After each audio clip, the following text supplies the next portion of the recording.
What is up, YouTube? It's your boy, Alter Ego, welcoming you to the 6th episode of Masterclass. Before we get started, I just want to say a huge thank you for the support lately. We are closing in on 100,000 subscribers. I don't want to waste your time. You guys read the title. Let's get started.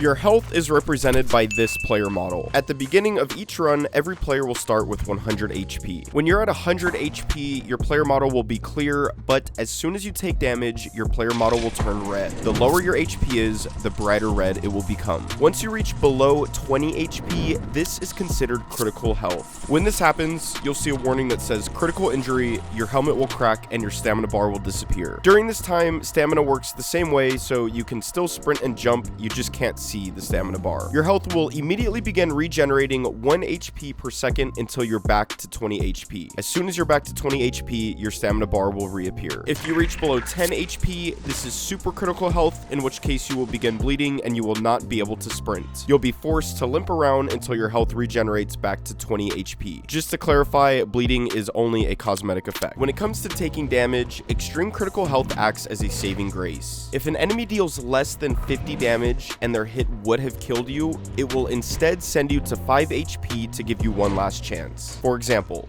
Thumpers deal 40 damage. If you were at 20 HP and got hit by a Thumper, this hit would normally kill you, but instead it will send you to 5 HP. However, if you're already critical health and you get hit, then you'll be dealt the full amount of damage. Remember, this will only happen if the source deals less than 50 damage. If the source deals more than 50 damage, then you will always be dealt the full amount of damage. For example, spiders and coil heads both deal 90 damage, so if you were to get hit at 90 HP, you will not be sent to critical health, you will be dealt the full 90 damage and die. Once you've taken damage, there is no way to heal yourself other than leaving the moon. I also quickly wanted to go over oxygen. You can hold your breath for a total of 10 seconds. After 7 seconds, your oxygen level will reach critically low levels, in which case you'll see and hear a warning, which means you have 3 seconds left of breath. After the 10 seconds, if you're still underwater, you will immediately die. One very important note is that when you get out of the water, this will completely reset your oxygen level right away. So if you're going through water, you can pop out and pop right back in with another full 10 seconds of breath.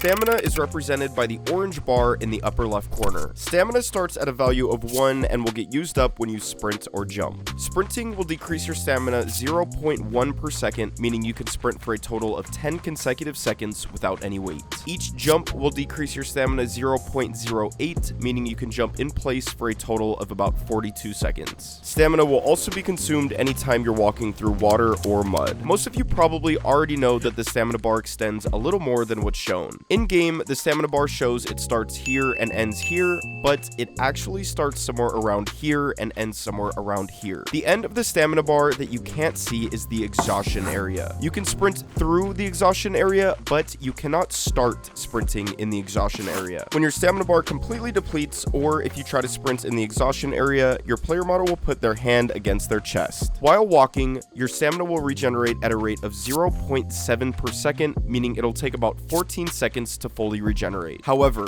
if you're standing completely still, you'll regenerate at a rate of 0.11 per second, meaning it'll take about 9 seconds to fully regenerate. So standing still can regenerate your stamina 5 full seconds faster. This can come in handy in a variety of situations. The first that comes to mind is when you're catching beehives. When you're waiting for your stamina to regenerate, standing still will regenerate it a little faster, ultimately speeding up the beehive catching process. Just keep in mind that you will not regenerate stamina if you're in water or mud, even if you stop moving. Stamina also has a refund mechanic, which triggers when you get hit. When you take any kind of damage, you'll be refunded a specific amount of stamina using this formula. To keep it simple, the more damage you take, the more stamina you'll be refunded. If you time it right, it can sometimes be a good idea to intentionally get hit for a stamina refund. For example, if a Thumper is chasing you and you're trying to get to an exit, you can let the Thumper hit you to get to the exit faster. Another example would be if you're bringing a beehive to the ship, you can let the bees hit you to to get that final stretch to the ship. For the longest time, I've wondered how to properly manage stamina. Is it better to sprint down a hill, or should I save my sprint until I need to sprint up a hill? So I jumped into Unity, slapped together a couple ramps on a custom moon, and ran some tests. For the first test, I'll time how long it takes to walk from the beginning of the slope to the end of the slope. For the second test, I'll time how long it takes to get from the beginning to the end if I sprint during the downhill part. And for the third test, I'll time how long it takes to get from beginning to end if I sprint during the uphill part. With 0 pounds, it took 15.82 seconds to walk from beginning to end. It took 13.22 seconds when I sprinted during the downhill, which was about 16% faster, and it took 12.07 seconds when I sprinted through the uphill, which was about 24% faster. I ran these tests with 35, 110, and 315 pounds and got essentially the same results. Of course, there's a small margin for error, but as you can see, sprinting downhill averages to about 15% faster, and sprinting uphill averages to about 25% faster,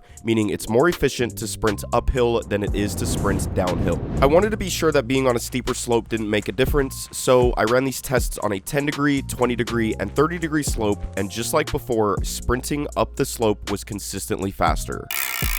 The amount of weight you're carrying is located here. When you're carrying any amount of weight, it will not only slow you down, but also consume more stamina. Stamina and speed consumption are both calculated using this formula. This formula tells us that at 0 pounds, you'll move at 100% speed and have 100% of your stamina bar. At 35 pounds, you'll move at 75% the speed and be able to sprint 75% as long. At 105 pounds, this is where you'll be moving at half the speed and only be able to sprint half as long. And at the maximum weight of 315 pounds, which is with 3 gold bars and a cash register, you'll be moving at a quarter of the speed and only be able to sprint 25% as long. I'd like to clarify that the speed reduction will affect your overall movement speed, which includes sprinting, walking, and crouching. I've written a list of a handful of different weights and how much they affect you in the description if you're interested. To keep it simple, the heavier you are, the slower you will move and the more stamina will be consumed. Because of these two drawbacks, it is much more efficient to save your sprint for when you're not carrying any weight.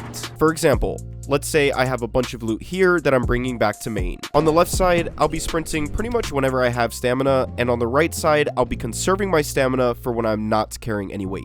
As you can see, I start sprinting on both sides. The key moment is here when I stop sprinting. My goal is to have full stamina the moment I finish dropping my items. Since I let my stamina regenerate, I can now full sprint without any weight back to the loot. Although I arrived at the loot at the same time on both sides, the difference is that on the left side, I have very little stamina, and on the right side, I have about half a bar of stamina. This goes to show how much of a difference it can make if you properly maintain your stamina. Although I only saved a couple seconds, if you're doing this throughout your entire day, it can add up to 10, 20, or even 30 seconds saved, which can be the difference between making it back to ship and being left behind. Remember, I'm not saying you shouldn't sprint while carrying weight. All I'm saying is that if you know you're going to drop your weight soon, you should stop sprinting and let your stamina bar regenerate so you have a full bar of stamina the moment you drop your items. I was also curious about what the fastest way to transfer items would be if you're taking more than one trip. For example, let's say I have these items at main that I'm taking back to ship. Since there are over 4 items, I'll need to take at least 2 trips. I initially thought that splitting up the weight evenly would be faster than filling my inventory. However, the speed and stamina drawbacks eventually even out, meaning it doesn't matter which order you take the items in, they will always take the same amount of time to transfer. In fact, I would argue that filling up your inventory is better because if you can't come back for the last items, at least you brought back a full inventory. The only time this would come into play is if you had a teammate, in which case you'll want to split the weight up evenly. I also very quickly wanted to cover fall damage. Fall damage is calculated using velocity. You'll be dealt 30, 50, 80, or 100 damage depending on how fast you hit the floor. Since fall damage is calculated by how fast you hit the ground, this means that the further you fall, the more damage you'll take. At 19 to 20 units, you'll be dealt 30 damage. Up to 26 units, you'll be dealt 50 damage. Up to 30 units, you'll be dealt 80 damage, and anything over 30 units, you'll be dealt 100 damage. So when falling, you'll want to fall straight down to mitigate how far you fall. For example, on Titan, if you were to fall straight down from the top, you'll take 80 damage, but if you were to full sprint off, then you travel a tiny bit further, which would get you killed. I want to give a huge thanks to Geo, Chabu, and Dummy Dude for help on this video, and if you guys enjoyed it, make sure you hit the like button, and I'll see you in the next one.